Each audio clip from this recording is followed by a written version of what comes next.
Magandang araw mga pasyente. Kamusta na kayo? Happy New Year! Happy 2025! Kamusta ba? Ilan ang ginahin natin na timbang? So karamihan sa atin, no, ngayong December, naging cheat month, no? Pakain-kain. So, kadalasan nag-gain tayo ng weight, no? So, pangit na practice na to. Dapat kahit December, nag-exercise tayo, ha? So, balik exercise na. Balik na sa gym. Ngayon, kamakailan na, no? Si Junmar Fajardo, nakita ko sa kanyang Facebook na nag-exercise siya. Yung nakita ko yung exercise niya, medyo sa akin hindi maganda, no?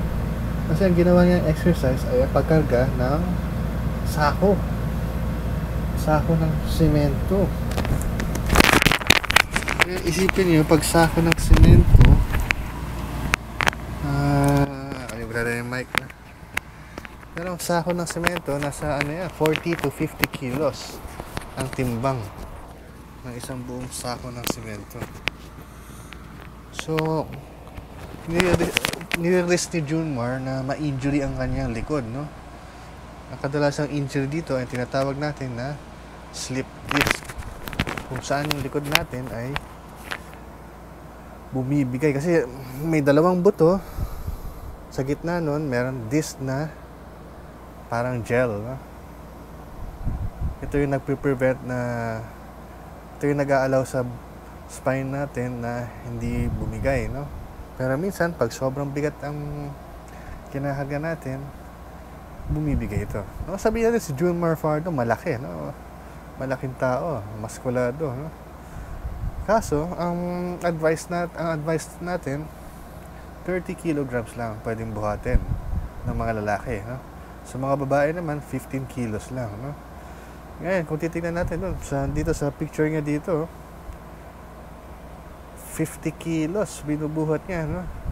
So sa ngayon, mukhang tama pag magbubuhat kayo ng gamit, kahit anong gamit, 30 kilos and below, dapat malapit, no? Malapit sa katawan.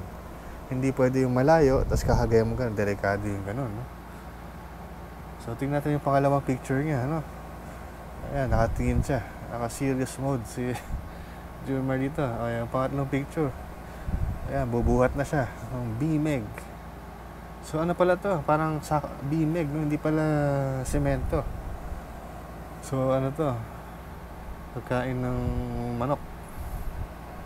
Ito, macho si Junmar, no? Ayan, no? Delikado to. Lalo na yung pag kinahaga natin sa taas, yung bigat, kailangan mas magaan, no?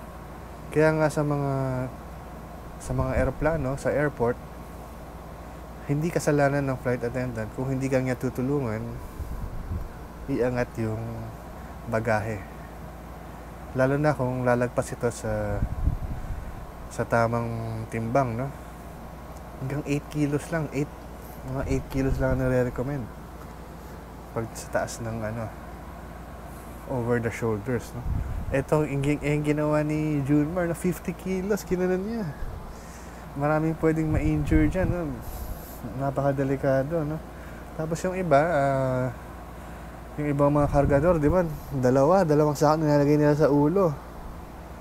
So yun naman, ang nakaka-slip disc, yung leg nila.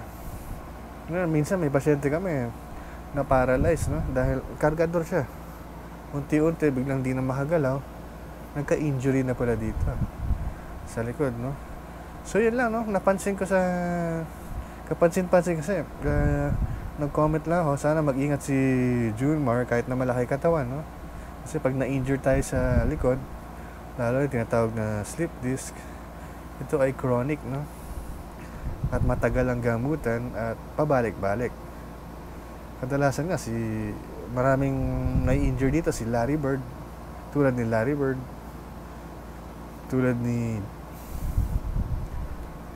sino yung Gilas player na si Ranidel de Ocampo, yan din yung injury. Yan yung nagpa-retire sa kanila, no? Itong mga sakit itong slip disc na to, ito usually nagkakos ng retirement sa mga sports athlete kasi napakasakit talaga yan. Minsan gumagapang pa yung sakit papuntang paa, no? Kaya pag may mga ganyan kayong naramdaman na sakit, sobrang sakit na load, pa-check kayo sa rehab doctor or sa orthopedic doctor, no? Tapos i-refer kayo for physical therapy. Pag hindi kinaya ng physical therapy, operahan. So huwag natin paabutin doon, no? So maraming salamat, and ngayong 2025, no? Magpapayat tayo, pati ako. Magpapapayat din, no? So sama-sama tayong magpapayat. Have a healthy 2025. Please like and subscribe. Thanks for watching.